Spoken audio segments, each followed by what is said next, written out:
You're on a tour. Hi. Hello.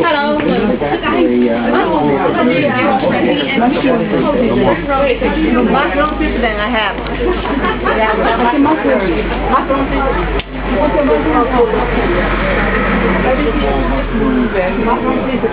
Chips and everything for you guys.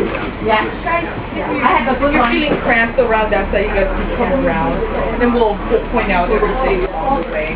So guys, right now we are in our favorite shop in Chinatown. It's called Chong Trading Company, and you can see they have just about everything in here, from soy sauce to vinegar to all the different teas. So why we love this shop is for the cracked seed, and the cracked seed is on this wall right here. You guys can see all the big apothecary jars, because at one point in time, this whole snack was all medicinal aid. When it originally came down, it started off as one plum. It was a salt-crusted plum called li hi mui. Those are a plum in Chinese. And for you guys, I know you can't really get a visual on it because you're back there, but I will pick it up for you. And afterwards, I'll get you up front, so I'll point it up to you. So this one right here, this is called the super salted li hi mui, and it's basically a white salt crusted plum. Look, this guy looks exactly like this. And what this is was the original Gatorade on the plantation, so what they thought of as the original rehydrant on the plantation. They figured when you put something very tart and salty, which this is, in your mouth, and your mouth started watering, that it was rehydrating you. Of course, now we know salt is actually dehydrating you. So when they started dropping like flies on the plantations, they said, you know what, this isn't really working out. So it moved from a very popular medicinal aid to a very popular snack food. Now, right in front of Perry on that side of the world, right in front of you that way, there's a jar that's labeled cracked seed, and the cracked seed is the plum again, but it's done in a very much like a prune. So it looks exactly like a prune, but instead of having the pith taken out or left in, what they do is they crack it, and that's how it gets its name, cracked seed. Hottest part of the day, the field workers would shove a clump of it in their mouth, almost like chewing tobacco or sunflower seeds, and they would just spit out the little shards of pith along the way. Somebody keep the mind and the mouth occupied. We're doing really harsh, heavy labor on the plantation. Of course, nowadays you skip, 100 years into the future, 150 years into the future. We can't be spitting all this stuff out while doing our daily activities. A lot of us work in offices or lead tours. We can't be spitting all over the place. So that's really fallen out of favor. In fact, when I was growing up, back in the 70s, this right here, this li hi mui, became very popular.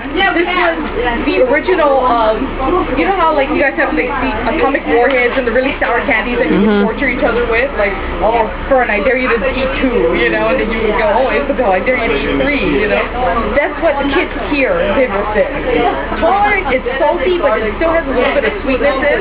So you put it in your mouth and you feel like you can handle it, but then as soon as the sweetness wears off, it turns totally tart and salty, But this is eventually milled down to make the powder that was just sprinkled on your pineapple. So that's where this comes from, and that's where the tie-in is. Every single store, like I was saying, in Hawaii has an aisle of snacks dedicated to this, with these two being the significant major players. In fact, this is so popular now, it's taken the place of olives in martinis in Waikiki, and this in place of salt on your margarita, remember, you use the powder. But it's really big in the cocktail world now, but growing up, it was original candy. This is what we grew up in place of the Cheetos, Doritos, M&M's, and Skittles. So guys, this was the M&M's and Skittles, and Cheetos and Doritos was this stuff over here. Put it over. So guys, right here, we have dried taco, and dried taco is octopus, and right here is dried cuttlefish, and cuttlefish is like a cousin of the squid. It's like a salsa dancing squid, but it is wonderful, and this is what we eat as in place of the Cheetos and Doritos. This is all the salty snacks right here.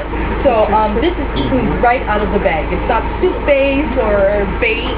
When Matthew first came in town, he said, you really love to fish. You have bait everywhere. So this is how you catch us. This is what we like to eat. But it's so popular here, guys.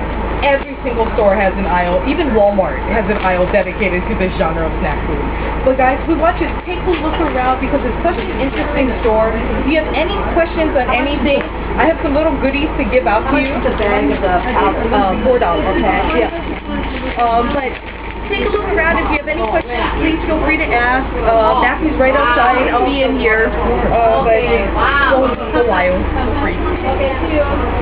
You don't have to if you would like to try it. But this one, we